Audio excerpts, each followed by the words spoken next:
तो आप क्या सोचते हैं, क्या ज़्यादा ज़रूरी है, फ्रीडम या हैप्पीनेस?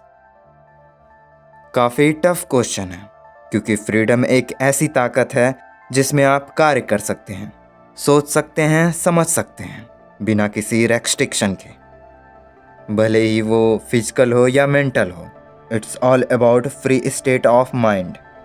क्योंकि इसमें इंसान को अपने वैल्यूज़ और डिज़ायर के अनुरूप विकल्प चुनने की अनुमति होती है। क्योंकि फ्रीडम के बिना खुशी की कोई भी भावना ज़बरदस्ती थोपी हुई या सुपरफिशियल लग सकती है, जो कि सिंपल सी बात है। वहीं दूसरी ओर हैप्पीनेस एक ऐसी स्थिति है जिसमें इंसान आनंद और संतुष्टि की मनोभाव पाने की कोशिश करता है। और इसके बारे में भी कहते हैं कि happiness is ultimate goal of life. वहीं कुछ लोगों का मानना है कि अगर कुछ स्वतंत्रताओं का त्याग करने से अधिक स्थिर और पूर्ण अस्तित्व प्राप्त होता है, तो ये एक अच्छा समझौता हो सकता है। क्योंकि अक्सर देखा जाता है कि बहुत ज़्यादा फ्रीडम चिंता और तनाव का कारण बन जाता है, जिसमें इंसान वो खुशी नहीं पाता जो उसे चाहिए। फ्रीडम और हैप्पीनेस दोनों ही अपनी जगह सही हैं, क्योंकि ये दोनों ही एक दूसरे से जुड़ी हुई हैं। फ्रीडम का आधार ही खुशी की तलाश करना है, जबकि हैप्पीनेस उन सभी चॉइसेस को डायरेक्शन और पर्पस देती है, जो फ्रीडम को और भी सक्षम बनाती है। साथ मिलकर ये परफेक्ट हार्मनी क्रिएट करते हैं, जो हमारे लाइफ को चाहिए। पर जानते हैं क्या, असली प्रॉब्लम तो तब शुरू होती है जब एक को दूसरे से ज़्यादा प्रायोरिटी मिलती है। फ्रीडम के बिना हैप्पीनेस थोड़ा बंधा सा और बेजान सा लग सकता है, और वहीं हैप्पीनेस के बिना फ्रीडम खोखला और लक्ष्यहीन महसूस हो सकता है। अगर मैं आपको सिंपली समझाऊं तो मान लीजिए हैप्पीनेस एक ऐसी दुनिया है जहां पर परफेक्टली कंट्रोल्ड पर एक हैप्पी सोसाइटी है, जहां पर आप खुश और सुरक्षित हैं। वहां दुख और तकलीफ का कोई नामो निशान नहीं है। Everything is perfect except one. यानी इस हैप्पीनेस के लिए आपको एक कीमत चुकानी पड़ेगी, सिर्फ एक की, फ्रीडम। क्योंकि ये खुशी आपको आज़ादी की कीमत पर ही मिलेगी।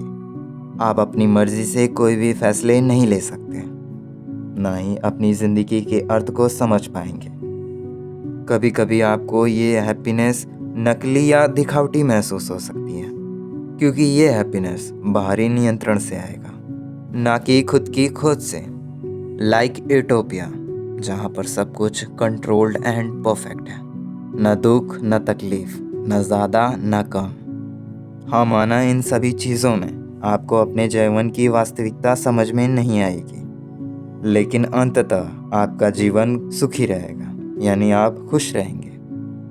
वहीं अगर दूसरी दुनिया की बात करें तो ये स्वतंत्र होगा, लेकिन काफ़ी दुख भरा, जिसमें आप स्ट्रगल और सफरिंग का सामना करेंगे, जो आपको जीवन का असली अर्थ समझाएगी। यही दुख तकलीफ सिखाएगी कि हमें संघर्ष के साथ आगे कैसे बढ़ना है या और बेहतर बनना है। बेहतर बनने के लिए हमें सरवाइव करना पड़ता है, फ्रीडम के लिए सरवाइव करना पड़ता है, क्योंकि यही तो हम इंसानों ने हज़ारों सालों से सीखा है।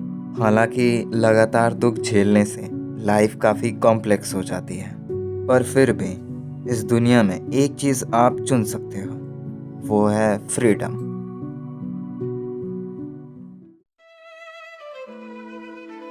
इन द एंड ये इस बात पर निर्भर करता है कि आप क्या चाहते हैं, यानी आप किस चीज़ को ज़्यादा प्रायोरिटी देते हैं। अगर आप खुशी और स्थिरता को ज़्यादा महत्व देते हैं तो आप एक नियंत्रित समाज चुन सकते हैं, आई मीन हैप्पीनेस। वहीं अगर आप आज़ादी और असल अनुभव को ज़्यादा महत्व देते हैं तो आप एक स्वतंत्र दुनिया चुन सकते हैं, यानी फ्रीडम। तो ये सिर्फ आपके ऊपर है कि आप क्या चुनते हैं। तो फिर से मेरी बातों को ध्यान से समझिए। सवाल ये नहीं है कि कौन सी चीज़ ज़्यादा बेहतर है, बल्कि ये है कि आप किस चीज़ को ज़्यादा महत्व देते हैं। अगर आपके लिए खुशी और शांति ज़्यादा ज़रूरी है तो आपको हैप्पीनेस चुनना चाहिए। और अगर आपको अपनी पहचान और विकास के लिए संघर्ष करना मंजूर है तो आपको फ्रीडम चुनना चाहिए। ना ही इनमें से कोई पूरी तरह से सही है, ना ही गलत, क्योंकि ये दोनों ही जीवन में ज़रूरी हैं। ये पूरी तरह से हम पर है कि हम किसे प्राथमिकता देते हैं। पर रुको ज़रा, यहाँ पर फिर से गलती होगी, क्योंकि अगर हमें एक को पाना है तो किसी एक को प्राथमिकता देनी होगी। पर इसके विपरीत, अगर हमें दोनों को पाना है तो हमें दोनों के बीच संतुलन बनाना होगा। और इसी बैलेंस के बीच हम फ्रीडम और हैप्पीनेस दोनों का अनुभव ले सकेंगे, क्योंकि ये दोनों ही एक सिक्के के दो पहलू हैं। यानी सरल शब्दों में कहूँ तो हमें सिक्के को एक पलट से नहीं, दोनों तरफ से देखना चाहिए।